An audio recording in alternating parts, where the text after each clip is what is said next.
Hello dear learners, welcome to Litlang academy. Litlang academy में अभी तक हमने प्रेजेंट इंडेफिनिट टेंस के नेगेटिव सेंटेंसेस को समझा है। अब हम समझेंगे प्रेजेंट इंडेफिनिट टेंस के इंट्रोगेटिव सेंटेंसेस को। बेसिकली प्रेजेंट इंडेफिनिट टेंस के इंट्रोगेटिव सेंटेंसेस दो प्रकार के होते हैं।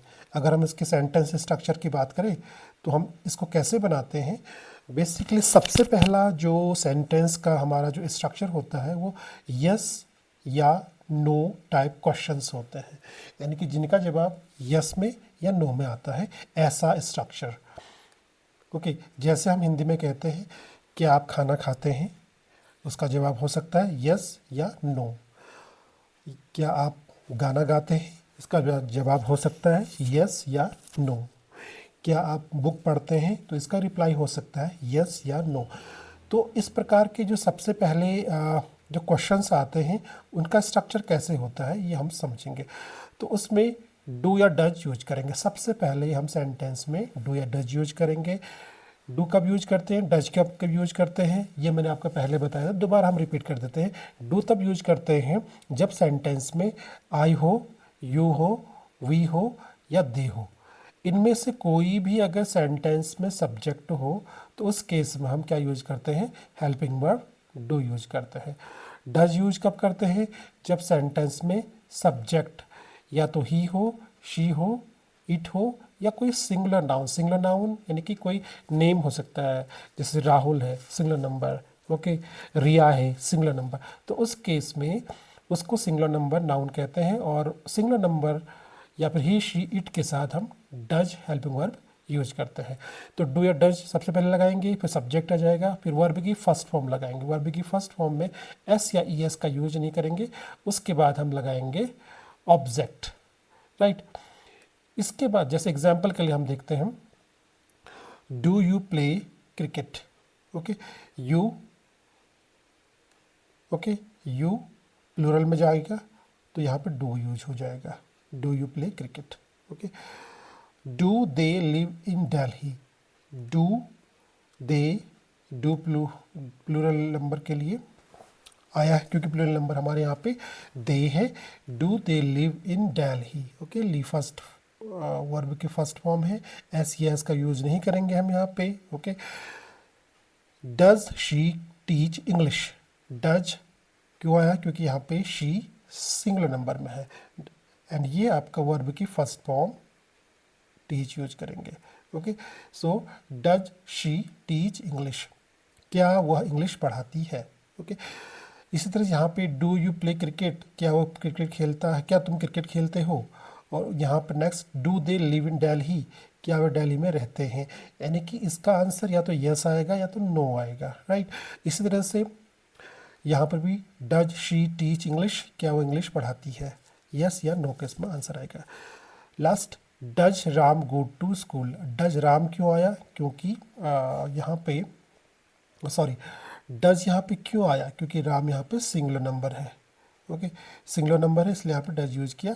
वर्ब के first form, okay, to school, okay. So adverbial clause यहाँ पर आज आ गया, to school. Does Ram go to school, क्या राम स्कूल जाता है, राइट। तो ये हमारा वे सब है जो क्वेश्चन में यस और नो रिप्लाई आएगा उसके लिए, ओके। एक चीज़ मैंने यहाँ पर बताया, डज के बाद मेन वर्ब की बेस फॉर्म आएगी, ओके, हमेशा डज लगाएंगे तो मेन वर्ब की बेस फॉर्म का मतलब ये है, जैसे हमने गो लिखा, गो लिखा तो इसमें गोज नहीं लगाएंगे, यस गोज, ये यूज नहीं करेंगे। बेस वर्ब की फर्स्ट फॉर्म ही यूज आएगा डज के बाद, राइट। ऑलराइट, अब हमारे पास से बी वाला यानी कि डब्ल्यू एच क्वेश्चंस, यानी कि वर्ड सेंटेंस के स्टार्टिंग में डब्ल्यू एच क्वेश्चन होने चाहिए, जैसे व्हाट है, व्हेन, व्हाई, इस तरह से क्वेश्चंस, ओके। तो और इसके अलावा हाउ भी हो सकता है।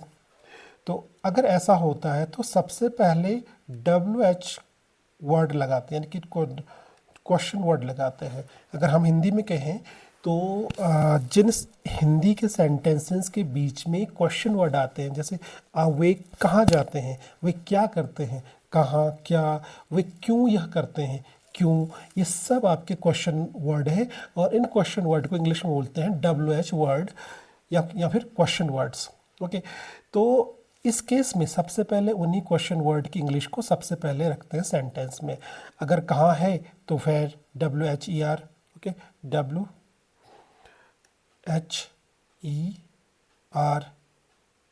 फिर, ठीक है। तो ये हम यहाँ पे लगते हैं। अगर फैन है, कब है तो WHEN फैन लगाएंगे, अगर क्यों है तो WHY वाई लगाएंगे। तो इस तरह से सबसे पहले क्वेश्चन वर्ड का यूज करेंगे, और उसके बाद अगर सब्जेक्ट सिंगुलर नंबर में होगा तो पहले की तरह डज का यूज करेंगे, प्लूरल नंबर में होगा तो डू का यूज हम करेंगे पहले की तरह, जैसे हम पहले करते। डू या डज में कोई कन्फ्यूजन नहीं होना चाहिए। Do will always follow plural number, does will singular number. Singular number subject के साथ डज आएगा, प्लूरल नंबर के साथ डू आएगा, आई के साथ डू आएगा, ठीक है, और दे के साथ डू आएगा, एंड ही शी इट या कोई सिंगुलर नंबर के साथ डज आएगा। और वर्ब की हमेशा फर्स्ट फॉर्म ही आएगी, चाहे डू हो या डज हो, दोनों केस में वर्ब की फर्स्ट फॉर्म आएगी, फिर उसके बाद ऑब्जेक्ट आ जाएगा। ये आपका सिंपल एक स्ट्रक्चर है। ओके, तो ओके वेल, इसको मैंने बताया था कॉमन WH वर्ड्स हमारे पास होते हैं, what, where, when, why, who, how, ये सब हमारे कॉमन WH वर्ड्स हैं। एग्जाम्पल के लिए हम समझते हैं, जैसे वेयर डू यू लिव, इसका मतलब हुआ कि आप कहाँ रहते हैं। ओके, इसका मतलब हुआ कि आप कहाँ रहते हैं।